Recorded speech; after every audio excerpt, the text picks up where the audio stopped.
En 1924, on a quelques petites choses qui vont se passer, notamment la fondation de la Metro-Goldwyn-Mayer, que personne ne connaît, sauf que si, tout le monde connaît parce que c'est MGM, c'est ceux avec le logo du lion qui fait au début, voilà. Voilà, Metro-Goldwyn-Mayer, fondée en 1924, ça fait bientôt 101 ans, c'était en avril, je crois, un truc dans le genre avril ou mai, je me souviens plus. Mais globalement, voilà, on est bientôt à 101 ans de la Metro-Goldwyn-Mayer, donc c'est cool, c'était en 1924. Qu'est-ce qu'on peut dire d'autre dans les naissances rapidement pour ne citer que Charles Aznavour et Marlon Brando? On n'oublie pas que Charles Aznavour est aussi un acteur, hein, donc je le cite ici. Après, je pense que je l'aurais cité quand même parce que je le trouve trop cool. J'aime beaucoup ce monsieur, mais voilà. Euh, c'est aussi un acteur, donc il mérite d'être cité dans cette ici, je veux dire. Donc Charles Aznavour et Marlon Brando qui naissent à même pas 2 mois d'écart, moi je trouve ça trop cool. Je savais pas qu'ils étaient de la même année, voilà. Toujours est-il que on a un film qui est un film russe. J'ai pas encore parlé de beaucoup de films russes depuis le début. C'est franchement parmi les plus grandes nations du cinéma. La Russie, c'est peut-être l'une de celles dont j'ai le moins parlé. Quand je dis les grandes nations du cinéma occidental, je crois que j'ai oublié de dire occidental avant parce que bon, dans le cinéma asiatique, il y a quand même beaucoup de choses dont j'ai pas parlé. Pour ce qui est de Chine, Inde, bon, Japon, je sais pas à quel point ils étaient développés à l'époque, mais voilà.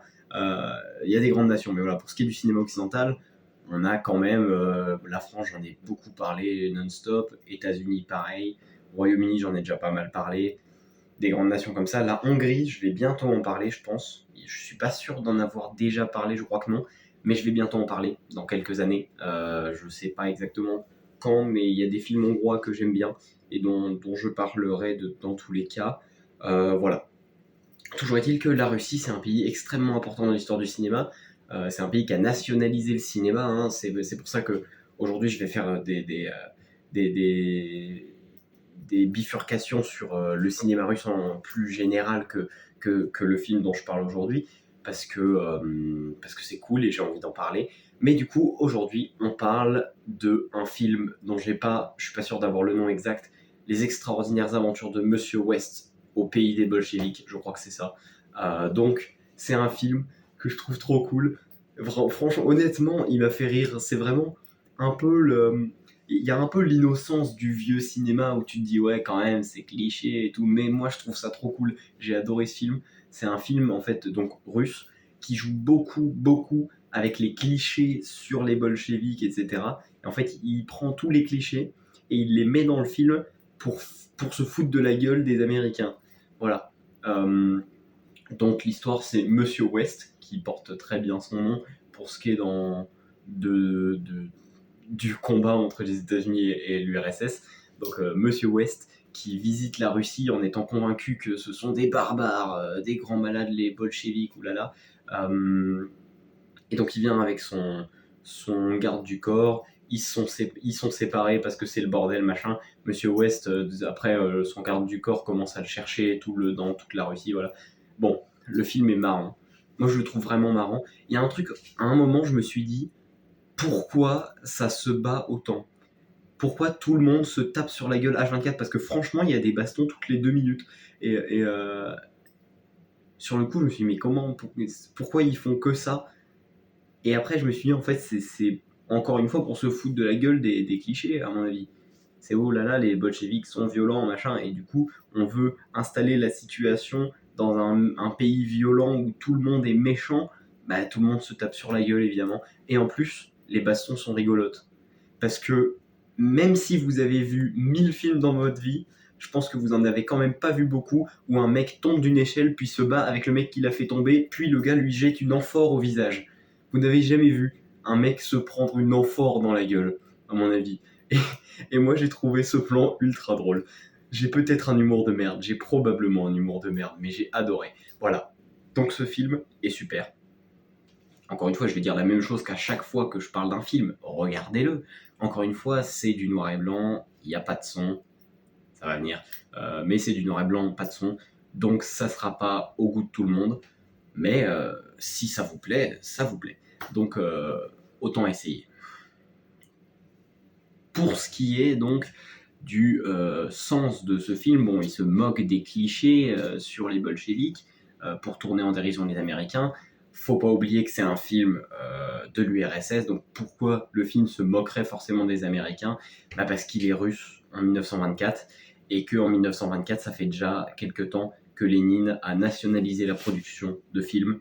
Et donc, les films de l'URSS, les films russes à l'époque, sont des films qui sont très bien produits parce qu'ils ont énormément de financement, évidemment, mais qui sont aussi censurés et qui sont triés parce que l'idéologie, la propagande. Voilà.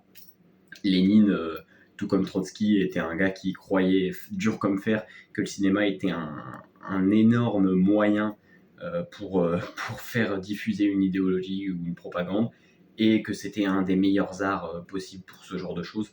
Et il le pensait à raison, tout comme Trotsky, comme j'ai dit. Et c'est pour ça donc que les films russes vont être triés et vont être beaucoup censurés, même si ils se permettent quand même une très grande liberté. Hein. Faut pas omettre, même si effectivement c'est l'URSS, etc. Ils ont quand même eu beaucoup de moyens avec, pour le coup, une assez grande liberté. Moi, je trouve que ça vaut mieux que le Code Hayes des États-Unis. Mais bon, après ça, c'est pour l'instant, 1924, parce que bon, je me suis pas de ouf renseigné sur toute l'histoire du cinéma russe, mais j'imagine qu'avec Staline, ce sera plus exactement la même histoire. Mais bon, voilà. Toujours est-il que le film est intéressant, et donc, comme je disais, propagande, cinéma russe, et c'est en fait... Donc les films sont censurés à beaucoup, comme je disais, même s'ils ont une grande liberté, ça fait une fois que je dis la même chose, mais c'est quand même ultra important pour l'histoire du cinéma. Le cinéma russe, il faut garder en tête qu'il a quand même changé beaucoup de choses. À l'époque, l'un des grands... Putain, j'ai même oublié de le mentionner, le réalisateur de ce film, c'est Kuleshov. Et Kuleshov, si vous avez déjà un peu parlé de cinéma, vous connaissez l'effet Kuleshov, au moins de nom. Alors si vous ne voyez pas ce que c'est l'effet Kuleshov, je mettrai un truc, la démonstration originelle que Kuleshov en avait fait, mais je trouve qu'elle est moins parlante pour quelqu'un d'aujourd'hui. Enfin, moi, j'ai trouvé qu'elle ne marchait pas hyper bien pour moi. Donc j'essaierai de retrouver la version que Hitchcock avait, la façon dont Hitchcock l'avait expliqué pendant une genre d'interview. Si je peux reprendre à peu près la version d'Hitchcock pour voilà, je mettrai quand même le lien si je le retrouve pour que ce soit plus vrai, pour que ce soit vraiment lui qui explique.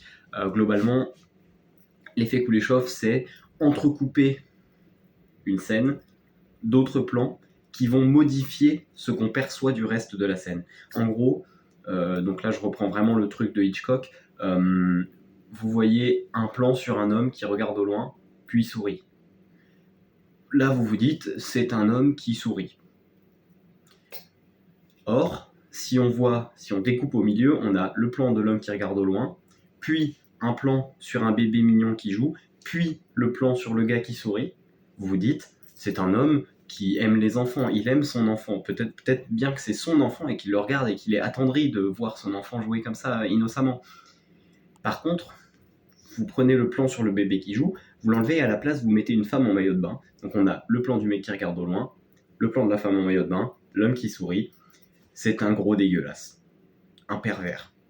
Voilà. Donc on n'a pas la même vision d'un plan selon ce qu'il y a autour. C'est ça que ça veut dire. Et c'est ça l'effet Kuleshov, il avait fait pareil avec un genre de soupe. Moi je trouvais que ça marchait pas très bien le plan qu'il avait fait.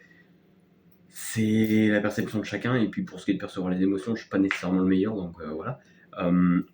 Mais toujours est-il que ça montre, puisque l'effet Kuleshov est encore un des trucs ultra connus du cinéma, ça montre que le cinéma russe va avoir une grande influence sur le cinéma mondial, et il n'y a pas que ça qui le démontre, parce qu'il y en a beaucoup des grands cinéastes russes. Il y a Kuleshov évidemment, il y a Eisenstein, dont je crois que j'ai déjà parlé, maintenant que j'y pense, il me semble que j'ai déjà parlé d'un de ses films. C'est à vérifier, mais je crois. Bon, on a plein d'exemples de trucs super qui ont été faits par des Russes. Et en plus, le cinéma russe, moi je trouve, quand on me dit cinéma russe, c'est vraiment le truc qui sonne ultra avant-gardiste et tout, avec cinéma allemand, parce qu'on a l'impressionnisme en tête. Vraiment le truc avant-gardiste, le truc bizarre où ils faisaient tous leurs films, c'était stylé, mais on comprenait pas tout. C'est un peu ça. Même si le film dont j'ai parlé aujourd'hui n'est pas le meilleur exemple de ça, puisque il est innovant, mais il est plus rigolo que expérimental. Voilà. Toujours est-il que, en étant un film rigolo, un film que j'ai apprécié regarder, il reste quelque chose d'intéressant et de propagandiste, et qui est à remettre dans son époque. Évidemment, hein, le film, c'est un Américain débile qui va en Russie en pensant qu'ils sont violents et se fait arnaquer par des gens parce qu'il est tellement débile que les gens pas violents lui font croire qu'ils sont violents pour l'arnaquer. Enfin, en fait, non, c'est des gens violents quand même, mais globalement, c'est ça. C'est un Américain débile qui va en Russie et se fait arnaquer parce qu'il est débile. Globalement. Et puis à la fin, évidemment, il a découvert à quel point la Russie est magnifique, est un beau pays, et il va attacher un portrait de Lénine au-dessus de son bureau. Bon, c'est... La fin n'est pas ultra réaliste, je pense, vu ce qui est arrivé au long du film, mais voilà. J'ai pas grand-chose de plus à dire. Le cinéma en 1924, c'est cool.